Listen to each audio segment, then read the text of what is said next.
My father chose me to succeed him.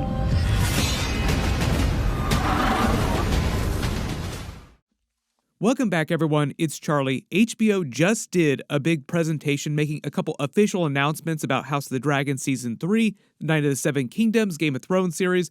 There were also a couple tiny, very huge leaks that HBO themselves apparently made for House of the Dragon Season 3 storyline, so we'll break it all down, and the status of all the other prequels like the Aegon's Conquest series, Robert's Rebellion, that Game of Thrones movie that they talked about. If you're brand new to the channel, I'll be doing episode videos for everything, just like I did for House of the Dragon and for the original Game of Thrones series. Be sure to subscribe to get them all.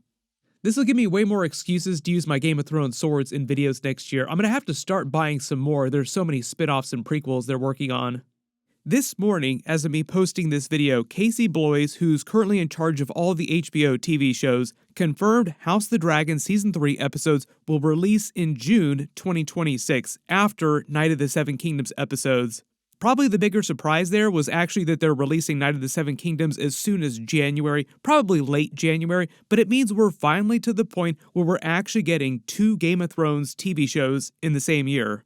I remember way back when the original show was about to end and they started to announce that they were doing prequels, they were all working on them. At the time, it seemed like they planned to do 2 shows a year.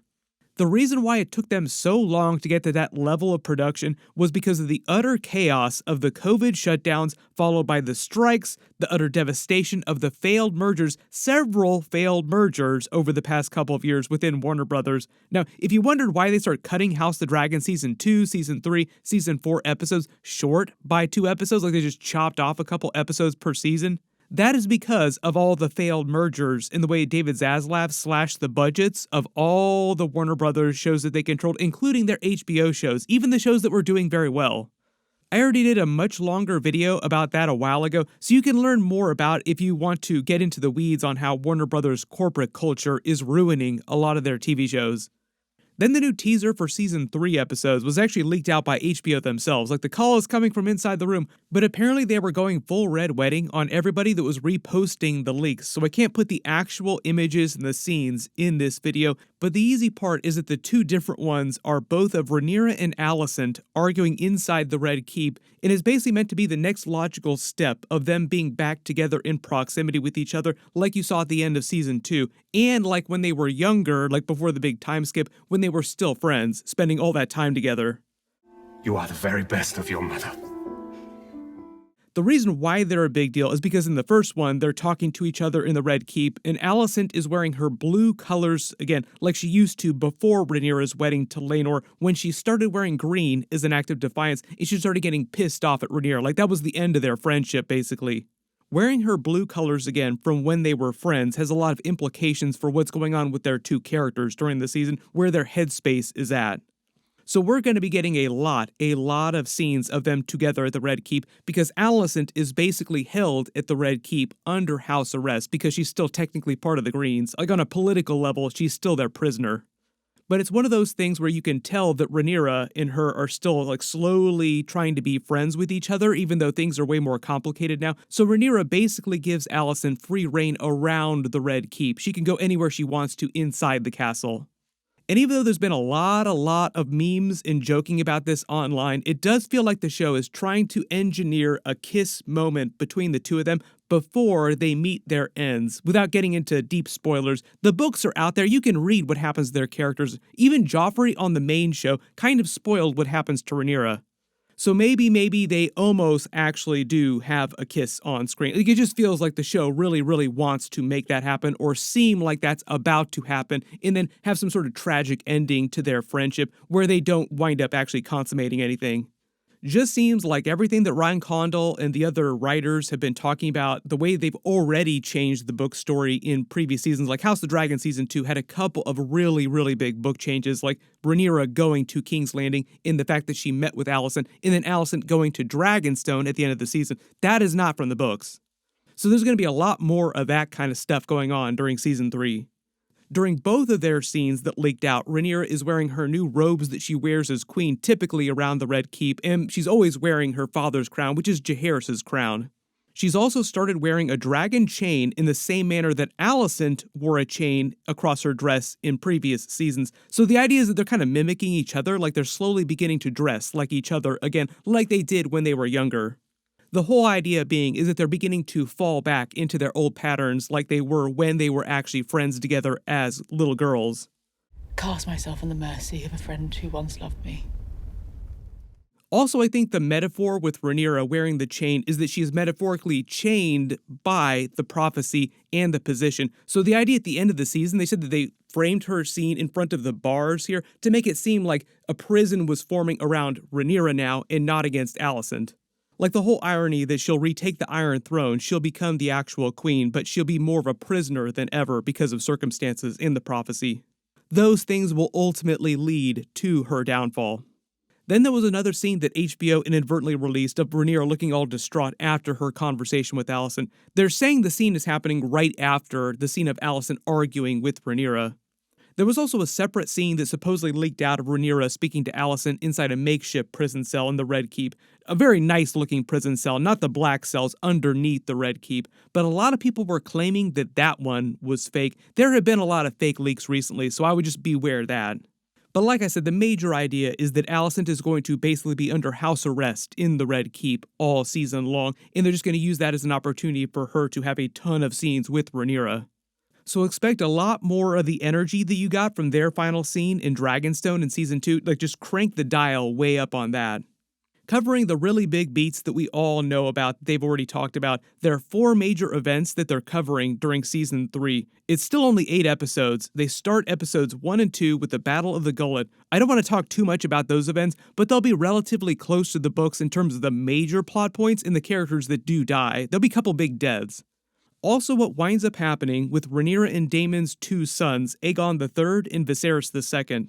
We've already talked about how they're replacing Nettles on the show with Daemon's second daughter, Rhaena, in Sheepstealer. I think she will eventually replace the dragon and the dragon rider that we lose during the Battle of the Gullet. Second major event they cover is probably the storming of King's Landing by Rhaenyra and Daemon. Remember at the end of Season 2, Aemond was hopping on Vhagar to head to Harrenhal, expecting to find Daemon there and fight him, with the idea at the same time that Daemon was preparing to leave Harrenhal and storm King's Landing with Rhaenyra, who Alysanne had just asked to storm King's Landing. That's another real big book change. Alysanne never asked her to do that in the books, betrayed the Greens that way by telling her the best time to do it when she knew Vhagar would be away from King's Landing and it would be ripe for the taking. Aemond will soon fly to join Cole in the Riverlands. Funny twist here, though, is that Aemond arrives at Harrenhal and nobody is there. Like, everybody's taken off in different directions. So it's just Daemon making a fool of Aemond again, giving him even more reason to hate Daemon and their fight above the God's Eye, the battle above the God's Eye during Season 4, which also just happens to be right next to Harrenhal. Third major event is probably some combination of some of the battles during the actual dance, like the Butcher's Ball, which they might combine with other smaller battles, because there are many that happen. So some of them they might just speedrun, like the Battle of Burning Mill during Season 2, where you just see the beginning, then they flash quickly to the end to show the aftermath. But there are a couple major things that happen, major deaths of important characters during some of these battles, so they can't skip everything. Then they'll probably end the season with the 4th major event, the First Battle of Tumbleton. I've already talked extensively about this because a lot of the footage we got earlier this year was of Tumbleton with the Blacks and the Greens armies about to start their battle against each other, and then other scenes of Daemon and others inside Tumbleton. Like they do with House of the Dragon in the original Game of Thrones series, the actual final episode tends to be more of an aftermath episode. That will probably be the return of Aegon, as prophesied by Helaena, pushing into Season 4, where we'll see Aegon versus Rhaenyra and Aegon's revenge, basically. Then the actual battle over the God's Eye between Daemon and Aegon, the Hour of the Wolf, Cregan Stark and his army of Northerners, and the rest of the Blacks storming King's Landing again, and the final events of the Dance of the Dragons in the books with some of the aftermath of that. Like I said, they confirmed Night of the Seven Kingdoms episodes start in January. George R. Martin is also personally coming to the New York Comic-Con panel for that in October next month. They'll probably release a Night of the Seven Kingdoms trailer then, so I'll do more videos for that series once we actually start getting some more footage for it. They've already renewed the show through the next couple of years, and they're trying to release each of the seasons. It'll probably only be 3 seasons for 3 of the novellas each single year, so 26, 27, and 2028. Generally, Season 1 just covers the first novella, The Hedge Knight, with the tourney at Ashford, all those events. If you haven't seen Heath Ledger's Knight's Tale, there's going to be a little bit of vibes of that. Like, the show itself will be a much smaller, more intimate type of show than House of the Dragon or the original Game of Thrones series. You'll also notice it just happens to star Mark Addy, Robert Baratheon, many years before he actually played Robert Baratheon on the original Game of Thrones series. His spirit is gone, but his stench remains. Does that answer your question? When it comes to the other big prequels that they're currently working on, Aegon's Conquest is probably the next one that will premiere after House of the Dragon Season 4 is done. That probably won't actually start until 2028 at the earliest, just based on the way things seem like they're going. But it will be like the next real big show that they do, 8 episodes per season, 4 to 5 seasons. By the time that starts, they'll also probably have another smaller show like Tales of Dunk and Egg that they'll be doing alongside that. There are a number of other prequels that are still in development right now, like Robert's Rebellion, The Sea Snake, The 9 Voyages, The Golden Empire of E.T., the possible Game of Thrones movie that they're also working on. All they've really said about all those other spin-offs is that it really just depends on who comes along with the strongest script in the strongest seeming series, so they're really just trying to lead with their biggest stuff first. For those of you that just really want to see a Robert's Rebellion series, my assumption is that that's going to be one of the real big ones that they save for a little bit later, so it might be like 10 years before you actually see that, but it does seem like they plan on doing that eventually at some point. All you book readers are very familiar with waiting for Winds of Winter. Waiting for Robert's Rebellion live-action series will be small potatoes compared to Winds of Winter waiting. By the time we get to the end of the year, we might start seeing some official House of the Dragon Season 3 footage, like an official teaser or trailer of some kind.